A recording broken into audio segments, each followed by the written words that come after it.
Pranam Maharaj. Hello. Namaskar. Pranam Maharaj. Thank you. Happy Vijaya. Maharaj. Vijaya greetings to everybody. Thank you, Namaskar. Maharaj. Namaskar, Namaskar, Maharaj. Catherine. Yes.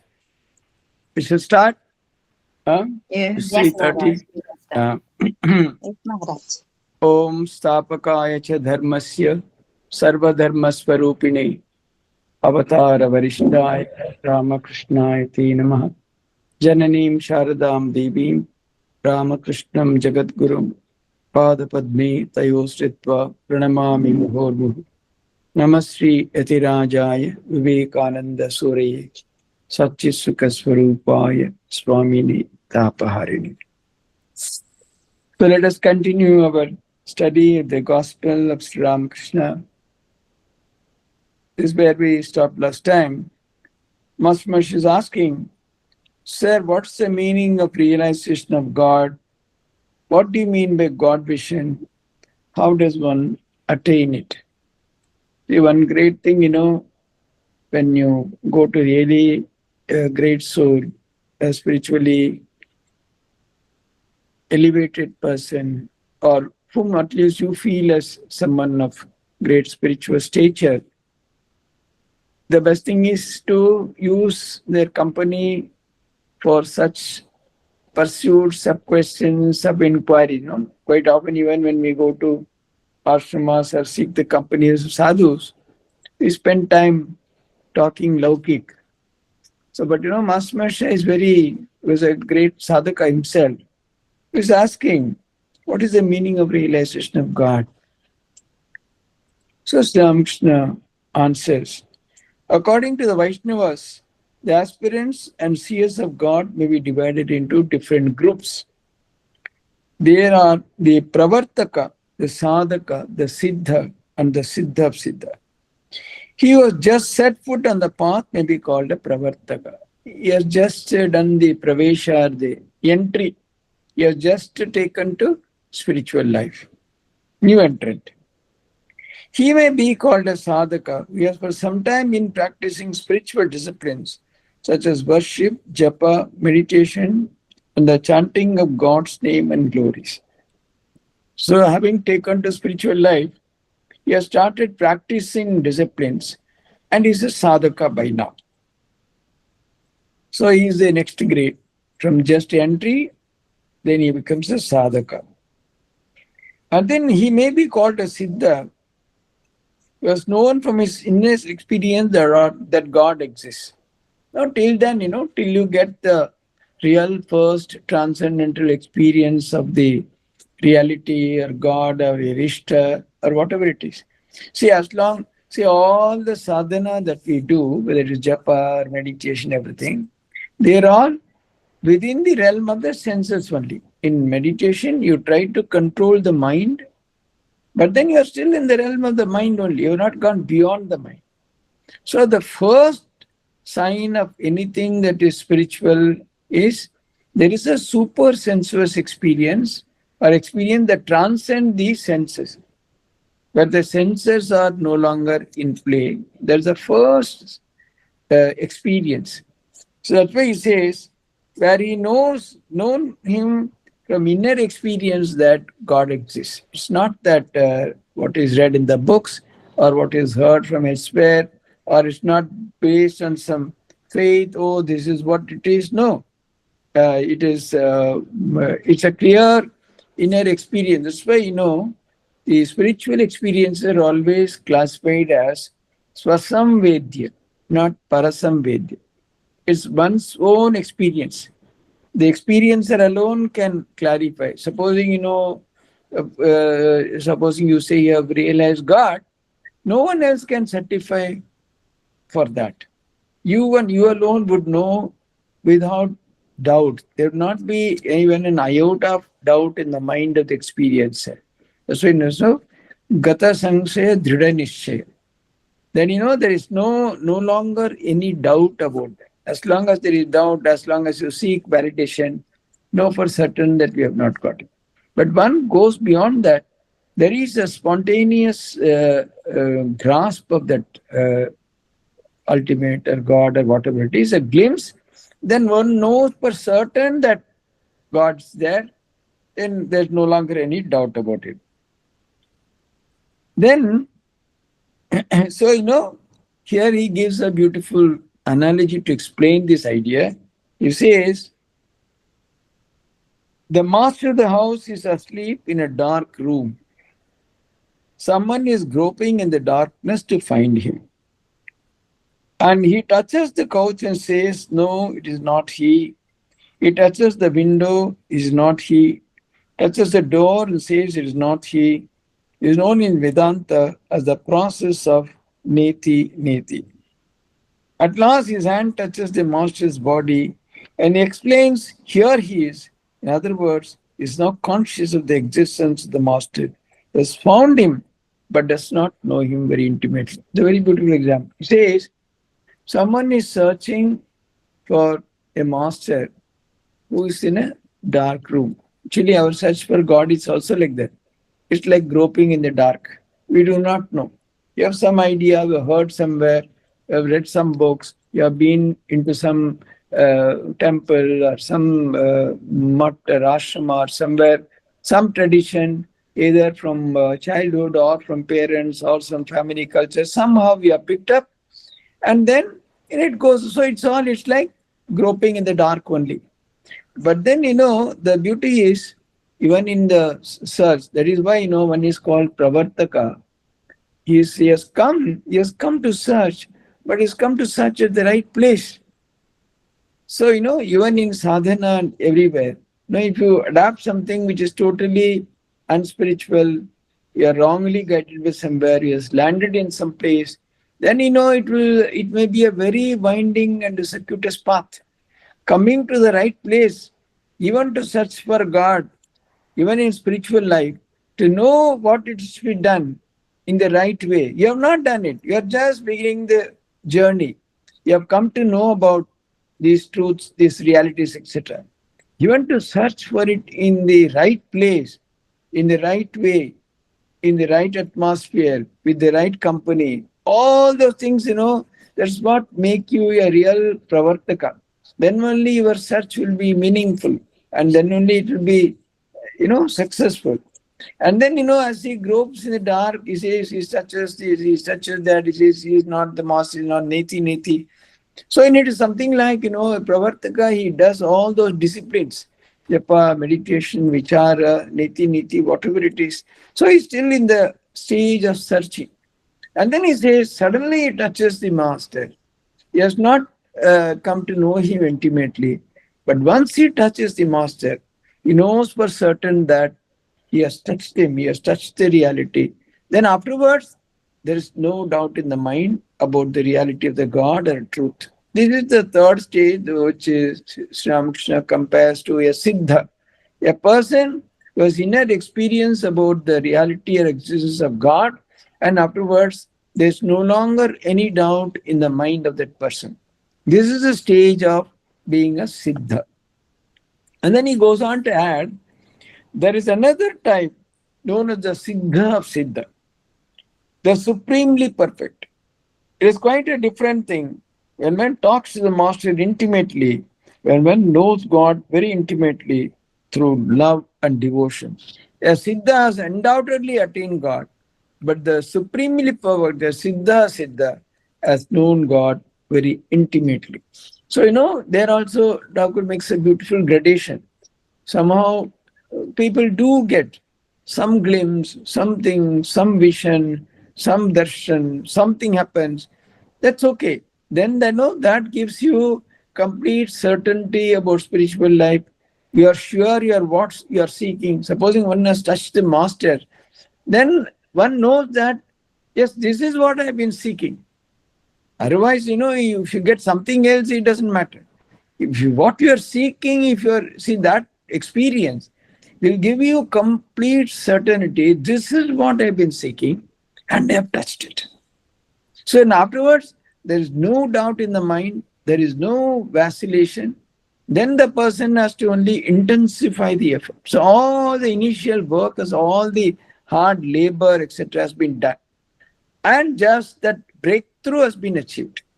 Now, to become the Siddha, one has to intensify, one has to do it, but then there is no longer any doubt because the person knows he is in the room and he has touched him. So only to wake him up and then sit and talk to him and so on, that is being the perfect or the supremely perfect or the person who has known God very intimately.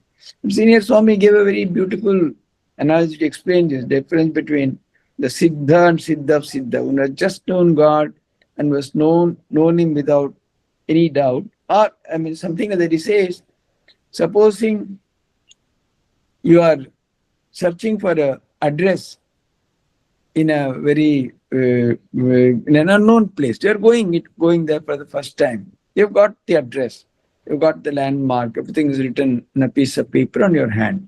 With that you are going. You're going on a search. Now it's very dark, it's raining heavily, you're not able to see anything, nothing is visible. Somehow because you have heard this or that, then suddenly there is a flash of lightning. In the flash of lightning, you clearly see the house, the number, the description, the houses nearby, etc. That is Siddha. In a flash, he has known that. Then, afterwards, even if it rains, even if it is dark also, because beyond any uncertainty, beyond any doubt, the person has clearly seen the goal, seen the place, then the search is simply, he knows he has to intensify and go and reach there at all. The person is no longer in any doubt because he has made the first breakthrough. Through that lightning has got a glimpse of the ultimate. So, then Siddha simply goes forward, marches forward because, see, all the why the initial breakthrough is so difficult because we are so much assailed with doubts and difficulties and problems and our samskaras, so many things. So breaking through all those hurdles and barriers, when you make the first breakthrough, then you know for certain there is no longer any doubt about the ultimate. Now I have to only intensify that effort to reach that goal. Then it becomes a very beautiful effort afterwards. Then the person knows, yes, let it rain, let there be darkness. I don't mind because I know I have seen that place. I only have to go and reach that. It may take a little time, maybe a little far away, or whatever it is. I may have to go through a very narrow lane, there may be waterlogging, but there is no doubt or uncertainty about the goal. So the perfect, the Siddha of Siddha, because he has had a glimpse of the ultimate or the reality or God or the Ishtar, his march is far more easier and there is a certain amount of certainty in that person's approach. And then obviously as one goes forward, one becomes very intimate with God, knows Him, talks to Him and so on. That's what great souls like Ramakrishna, Chaitanya Mahaprabhu, they could speak to God with such intimacy and in such terms. But Sri Ramakrishna says, but in order to realize God, one must assume one of these attitudes. So it's what, they earlier also have discussed. So the problem in spiritual life is, when you think of God, when you think of Ishtar, whatever it is, whatever you are given during initiation or whatever you are taken up in serious practice, what happens, there is a tremendous amount of disconnect. See, in all our relationships in the world, there is a clear, defined relationship. There is a husband or wife, or a son or a daughter, or father or mother or brother or sister or friends or known, everybody. It's all well defined. But in the case of God, the relationship is totally murky and clouded and unclear, and we do not know. God is there or entity, I am there.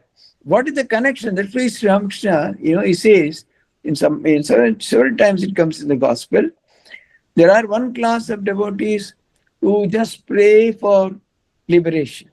They are the normal people, he says, normal devotees. Who are the special ones, who are the antarangas? They want to know only three things. Who am I? Who they are? And what is our relationship? That is the most important thing. Samparka.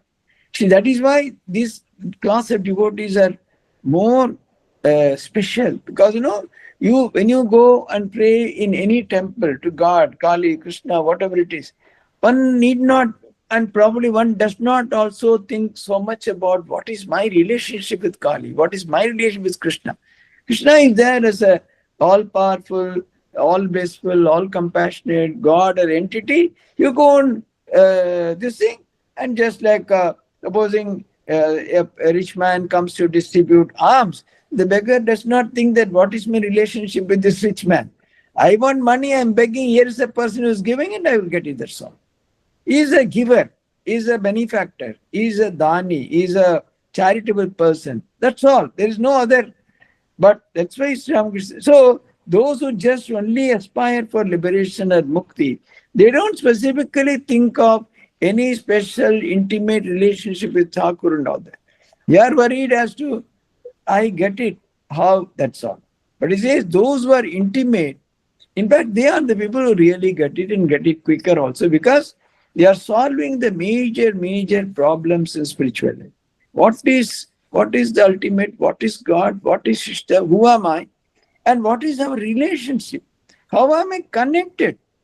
See, all our prayer, all our japa, all our meditation, they all lack that rasa, or that special quality of that joy or a delight or ananda, because of the absence of clarity in this relationship. That's why Swami says one must assume one of these attitudes. So with that attitude, one develops a relationship with God. See, as a Shanta, serene attitude, the Rishis of olden times had this attitude towards God. They did not desire any worldly enjoyment. It's like the single-minded devotion of a wife to her husband. She knows that her husband is the embodiment of beauty and love, a veritable Madana. So, here also, obviously, as the intimacy or the closeness of the relationship with the Ishta or chosen deity intensifies accordingly as you go further. But here, this much says, yes, it is God, and I want to, I have this attitude towards Him.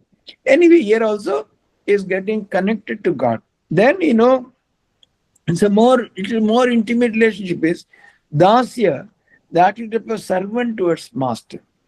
Hanuman had this attitude towards Rama. See, Hanuman, so here the deity or the Ishta is considered far superior. And the person, the devotee, feels himself or herself to be very inferior, subservient, like a servant. A servant to the master is far superior. You can pray to the master for his kindness, for his benevolence, for his gifts, and so on. But then, there's always a sense of awe, sense of fear, a distance that way, It's intimate only in the sense that I am absolutely, totally faithful servant without any doubt whatsoever. That kind of a intimacy. But here also, there is that kind of a relationship.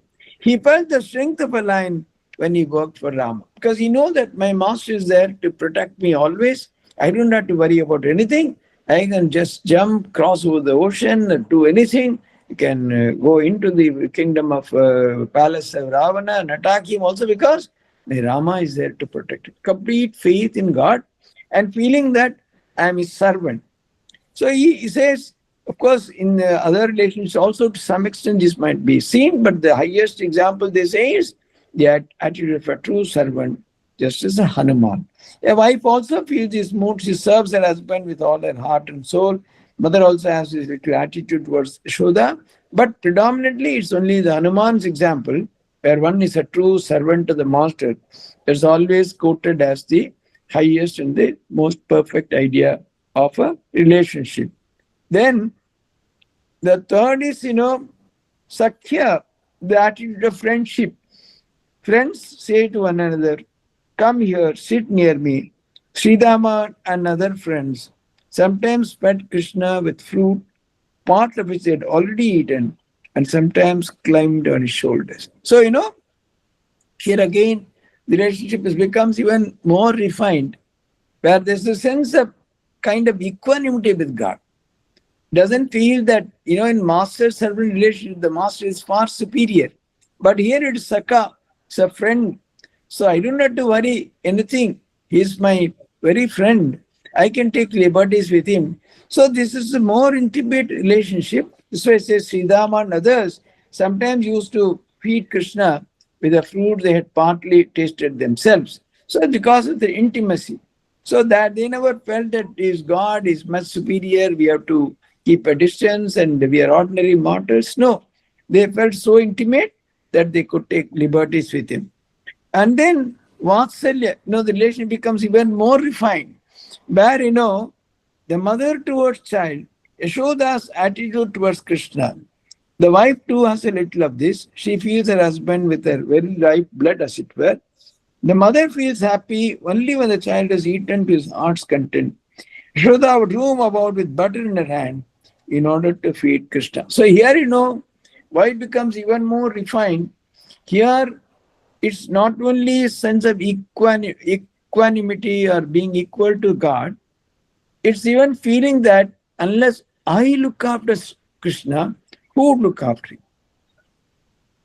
Madhyata, they say. They talk of two relationships in the Vaishnava Goswamis, those classical Vaishnava scriptures. It's a very famous book by Goswami. So he says, where unless I look after Krishna, who will look after him? I have to take care of him. So that kind of intimacy towards God is even above being a Sakha or a friend. So obviously is even superior. And finally, the culmination is in the Madhur Bhava, the attitude of woman towards a Paramar. Radha had the attitude towards Krishna. The wife also feels for her. Actually, in the Madhur Bhava, all the other attitudes are all kind of subsumed or they are contained in it. But Madhur Bhava is such that everything, for Radha, there was absolutely complete self-effacement. Only Sri Krishna. Whatever was good for Sri Krishna, whatever would give happiness to Sri Krishna. So she was Sri Krishna Mohi. Only Krishna was the only entity that mattered. No idea about one's body, mind, samaj, man, sanman. Nothing mattered. Sri Krishna alone mattered. So that way, it's even superior to the attitude of this Vatsalya, because here this is a kind of divine madness for the Lord, that is Sri Krishna. That's what, when one has that kind of a relationship with someone outside in a different way, that then people go berserk. They don't care for anything. They don't care for norms. They don't care for society. They don't care for shame or this or that. That in a huge million form is what is called this Madhura Bhava, where one feels such kind of intimacy with the Lord. That is, there is nothing else in Radha's mind other than the happiness and the comfort and the welfare of well-being of Sri Krishna, and completely effacing oneself and being completely being kind of merged with the Lord of the Supreme. That is a supreme attitude in the Madhura Bhava. Then, Masmishi asks, does one see God with these eyes? So he has very big difficulty.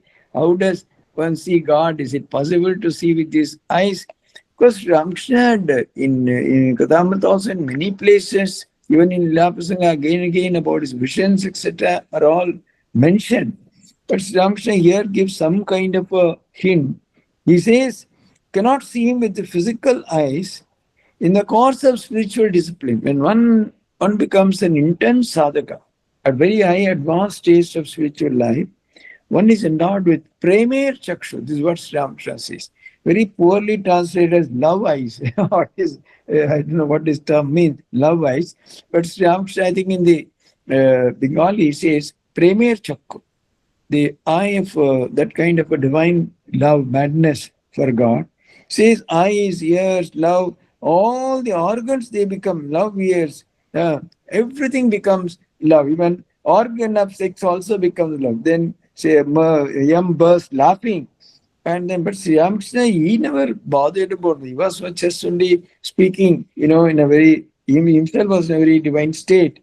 He continued, with the love body, the soul communes with God. Then, see, when the whole body when the whole normal physicality, the idea of flesh and blood and the mind and all the things are completely erased and removed, when a kind of a new structure, as it were, a highly rarefied, purified, divine kind of a body, you can say, that body full of prema, there's nothing else other than that, then there's a different kind of communion with God. It's not like, that's why, you may, when in prayer, one might use expressions and we try to talk to God also in a normal way. But this communion is very different, where this absolute intimacy, because the worshipper or the devotee has developed such organs where there is completely, it's full of prema, nothing else, and the communion is possible. M again became serious. Sri Ramakrishna says, but this is not possible without intense love of God. See, actually, the love of God only culminates in that Premier Chakku, Premier Khan, etc., etc. Because, one starts as first, it's a very burning desire to have his vision, to experience him, and so on.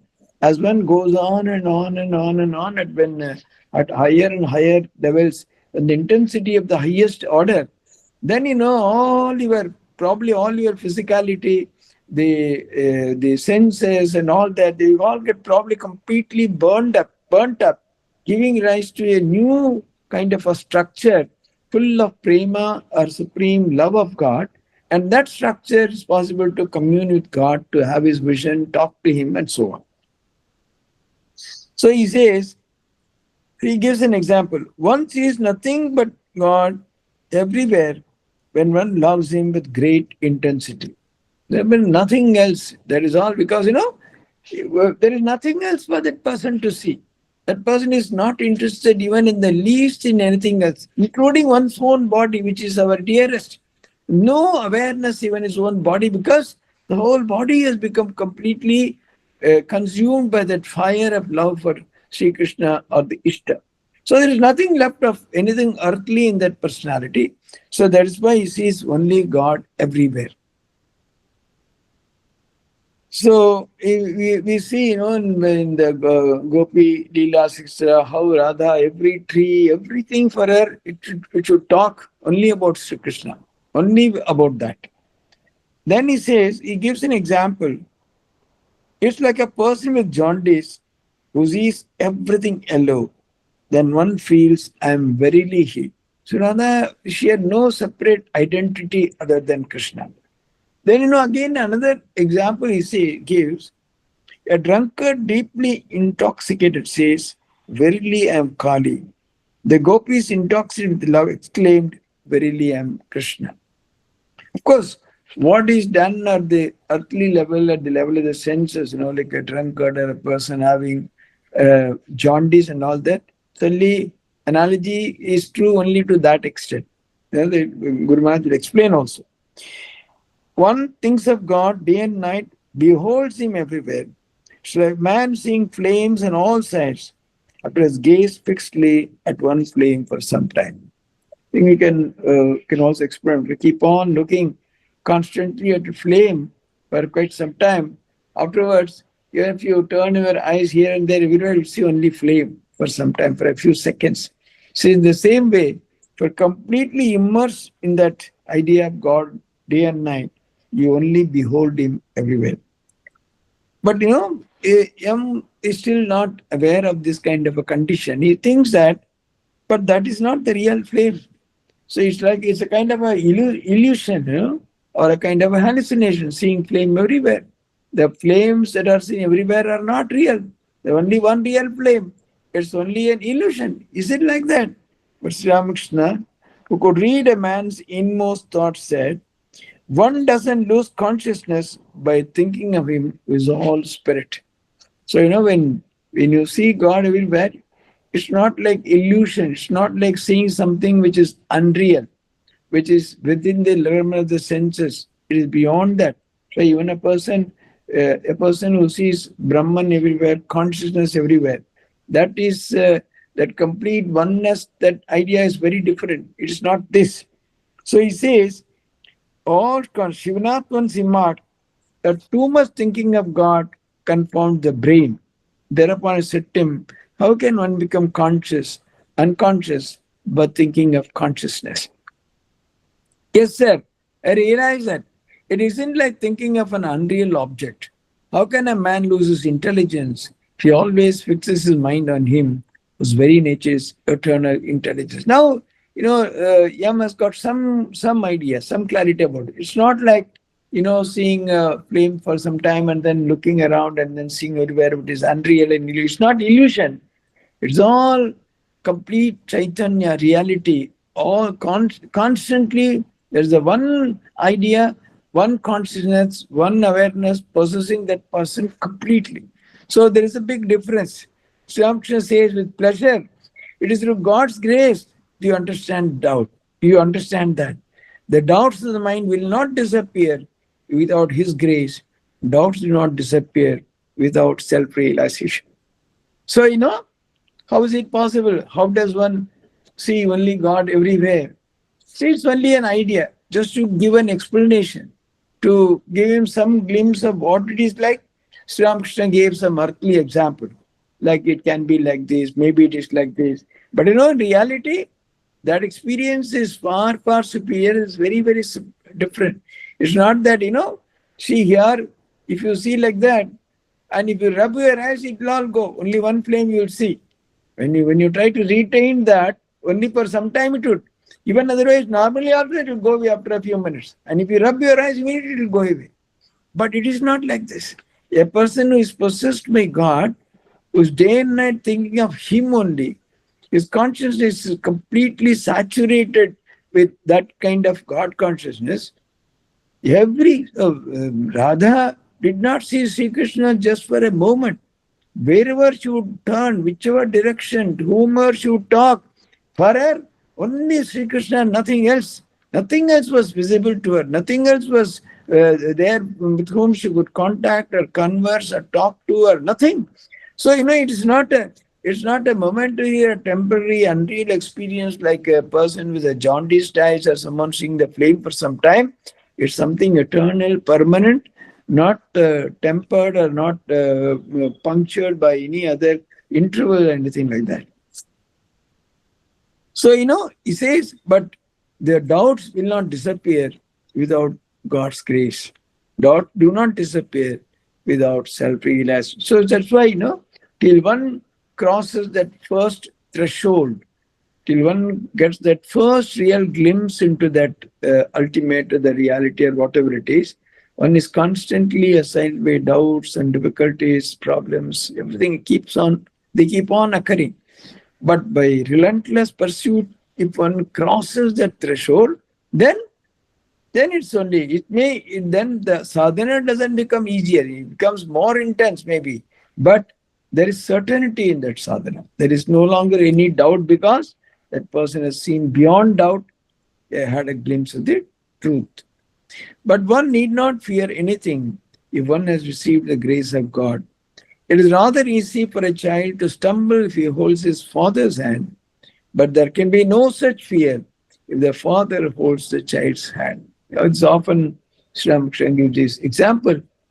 So when walking over a field, if the child holds the father's hand, that means the child is making effort on its own to stay clear, to stay on foot, stay in balance. So it is thinking that my self-effort, there is an assumption, there is a play of ego in the child's mind, thinking that my effort is enough for me to be steady, be on my feet and go walk properly. But where the father holds the child's hand, it means the child has completely surrendered. This complete surrender to God, where the devotee says, no, it is not possible for me to cross over the samsara. You must take hold of my hand. You must take me forward. So it's a complete state of self-surrender. But that self-surrender, how is it possible unless you have that faith that, yes, he is the person who can take me across the ocean of samsara. So a man does not have to suffer anymore if God in His grace removes doubts and reveals himself to him. But this grace depends upon him only after he has prayed to God with intense earning of heart and practice spiritual discipline. So, no, in a descending order, he comes back now. So it's not possible. There will be tremendous doubts. So when the grace of God, the doubts are removed. But this doesn't happen unless a person has prayed to God with intense earning and has practiced spiritual disciplines. So the mother feels compassion for a child when she sees him running about breathlessly. She has been hiding herself. Now she appears before the child. So the child has made enough effort. It's not that the mother straight away goes and presents herself before the child. The child has to run, has to make every effort, has gasp for breath and all that. Then the mother finally, she's happy that the child has put in enough effort. She has tested whether he has genuine love for her. Then she appears. Then, of course, M is thinking, but why should God make us run about? We are all His creation. We are all His children. Why not He be compassionate and straightaway give us everything? Why make us run around? Immediately, Ramakrishna said, it is His will that we should run about a little. Then it is great fun. God has created the world in play, as it were. This is called Mahamaya, the great illusion. See, there are certain things like when you look at it, when we look at life in a particular way, it looks extremely difficult. So many things we are not able to explain. Why somebody is suffering, why there is poverty, why there is death, why there is something else. What is it? God, we say, is all merciful, is compassionate, and so on. Why it is happening like that? All that. But I'm supposing, you're sitting in a theater, you're watching a cinema or a drama or a yatra, as they used to say in Bengal. So, there are so many things. Somebody there, a person, a very, very good person, is being robbed on the stage. A thief comes and blinds him. I mean, he ties his hands and feet and puts a blindfold and then robs him, takes everything. Well, seething with anger even while seeing it. So real, so thrilling. But then, in her heart of hearts, it's all only drama. And at the end of the day, you don't go and ask the police to arrest the person, the thief who robbed the gentleman of his money or cash or valuables. It's all play only. In the drama itself, the scene of police trying to arrest and the man evading, all that would happen. But because you are positioned himself completely as a witness, you are just watching the drama. So however real it might look, and the moment the lights are on, no, you have to go back, catch the Ola or Uber or whatever it is, rush home, this time, and then you have to finish it tomorrow, you have to report to the college, the classes will be there and so on. All those things come and so, we know it's all, but then, the world is also like that. But then, somehow because, if you're part of the drama, if you are in the drama itself, supposing you are playing one of the actors, one of the roles, it's very difficult for you. If you always imagine this is only a drama, you will never perform well. You will be a poor performer. But the actors there, they get so involved. They are so real. Then, for that moment, they think that the person who puts on the vesh of Ravana, he upset Sita. Sita is goddess, but will he ever? He said, no, I should do pranam to her, I'm abducting her. Then it's gone. The whole yatra is finished. If people will laugh, what is this mockery, tamasha that is going on? The more you play the part of villain perfectly, then only it will be appreciated. But, in this world, we're all, that's why Shakespeare, although he was not a philosopher, he says the world is a drama. We're all actors playing our parts. It's really that. Supposing if you think that, see, only thing is, the normal drama or cinema is a much less of a time span, maybe 2 hours, 2.5 hours. The drama of the world, larger, maybe 30, 40, 50, 60, 70, 80 years. For some, even then it is 1 day, half a day, 1 minute, 2 minutes. But the moment you are born, you also die. The people die at the age of 1, 2, 5, 10, 15, 90. So in the duration, the scenes, the drama, the scenes enacted, etc., it's all like that. But we really think, if you sit calmly and if you think, it's a perfect, much more complicated theme that kind of a drama only. The scenes are more scenic, more real-like, more appealing, more complex, more various kinds of emotions and so on. In reality, is also a drama. If you sit and think, what is this? What is the relationship we build? Husband and wife and children and relatives and in-laws and this things are all, suddenly one day, supposing we go, where does it all that end? It comes to an abrupt end, like that scene is over in the drama, it's gone. The actors play that, his role is over, he goes away. Supposing, someone plays one of the role of the monkeys in the battle, or one of the Rakshasa. The moment he dies, he gets up, comes back, removes his dress, etc., and comes and sits because he knows he no longer has to act. It is over for him.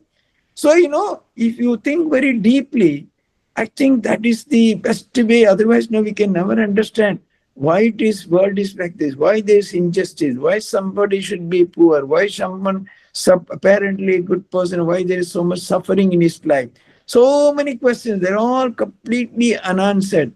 Nothing. Every day we get hundreds of questions for which we have no answer. But if you understand life itself in that kind of a context, probably it will make a tremendously different meaning. This is what it is. What is that? Why should we? After all, it's just as we don't. Even if you are moved by emotions when you see Chaitanya Leela in a drama, but then afterwards you get up, you wash your face or you wipe your tears, and then you drink water and some cool drinks, and then you walk happily. Oh, how nice the drama was! How beautifully he played his part. But the world is also like that. But because we are actors, we are part of it, we are unable to segregate ourselves, keep ourselves a witness, and see what is really happening. There's really that. There's nothing, really, there is no ultimate substance, there is no deeper significance or meaning in all that we do in a real self. It's all temporary only, all ephemeral, all absolutely of limited duration, limited existence, or impermanent and unreal in that sense. So, but then, because we get completely involved in that, then we suffer, we cry, we weep, we are happy. All these things are all part of that drama one day. So he says, this is called Mahamaya, the great illusion. Therefore, one must take refuge in the Divine Mother, the cosmic power itself. She was bound us with the shackles of illusion. The realization of God is possible only when those shackles are severed. So, as long as we are in the drama only, we keep on participating, this and that, there is no relief. But the moment you come out of it, you're free from all that, then you can understand this is what it is. There's nothing else apart from that. There's no real substance in it. And then you really come out of it. And then we should... so, it's not that, I think probably he will say that, why should God make us run about? It's not that God is unjust or God is cruel and he likes us to suffer and all that. It's not like that. It just, it's all for him, it's all divine play, divine maya. So the individual jiva also, once it becomes a sadhaka, becomes a serious aspirant, and slowly knows the nature of the world, the relationships, etc., then one is able to appreciate this divine leela of the God. And then one becomes a willing, beautiful partner. And then one is no longer worried about the consequences or this or that. And one is able to see, would that change the nature of this world or this or that? No. That only the world would not change. Our world view would change. That, once you understand it is the nature of a drama, the scenes of the drama don't change. You only know that it's going to be like that. You are prepared to go through the whole thing, watch it till it is completely gone through, and then you come out saying that, oh, it was a very nice drama. So I think, it's a very difficult practice, but probably the most wonderful way of looking at world. Otherwise, you'll never be able to solve the riddle of this world. Why it is suffering? Why in one tsunami, why should 1 million people die together? Even your law of karma also will become very meaningless. Is it like that? so many people had such karma phala that 1 million should die together. So it's all very difficult to explain. So the only way is, can you look at life like that? If you think deeply, probably that would give you a tremendous awareness about life. Huh? Stop here. If you have anything to ask for a few minutes, we'll. Otherwise, we'll maybe next week we'll take it back again, take forward. Huh? Thank you, Maharaj. This is today is Today is the 5th of October. 5th of October. Yes. Okay. Yes. It was a wonderful and a very enthralling discussion about this Mahamaya and how we are Yes. all, characters playing out Yeah. different parts and multiple parts in the same thing, the same body. Yeah. Sometimes the mother, Yeah, sometimes. even in cinemas, there used to be famous, double actor. They would say the one actor playing two roles. He played. We Those play used to be very multiple famous. roles. Not Yeah. 1, 2, Used to 3. be very famous cinemas like that. This is also more. Yes, yes. So yes. See, nowadays in real videos they post like that. Same person doing 3 roles. Different ways they shoot and together they present one video. Video. Yeah. Even in videos.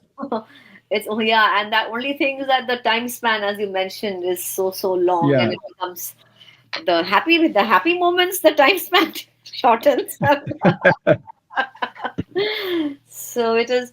But here again, the way we look at the world, we have to change the world view, which you said, which is very, very correct.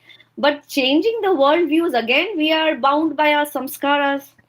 Yeah, that is why for that only you need sadhana, you need practice, you need the company of the holy, you read such books which will give you a different perspective to everything, to change your mindset.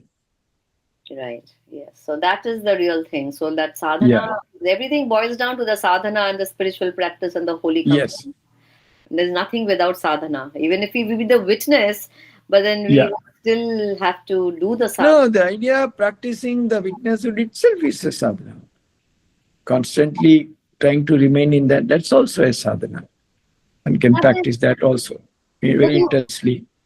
Yes, but you also mentioned that if we are only a witness, and then we will not be able to perform our roles, the various roles, very effectively. Yeah, but that is true. But then when you look at life, when others, etc., then it is that idea of witness. Then when it comes to you, with that idea and background, when you perform, you'll perform all right. You know that this is what I had seen. This is what it is. Okay, so so then we should try to do the way like Swamiji says, tells us to do karma yoga. So do the work to the best of your abilities. Yes. Without thinking of the results. So, so it's all, to combine all these to the extent possible. That's why we'll be able to do. Yeah. Yes, thank you. Okay. Namaskar. Really Om Shanti Shanti Shanti. Om Tat Ram Krishna Namaste. Namaskar. Thank you. Maharaj, namaskar. चले ही गया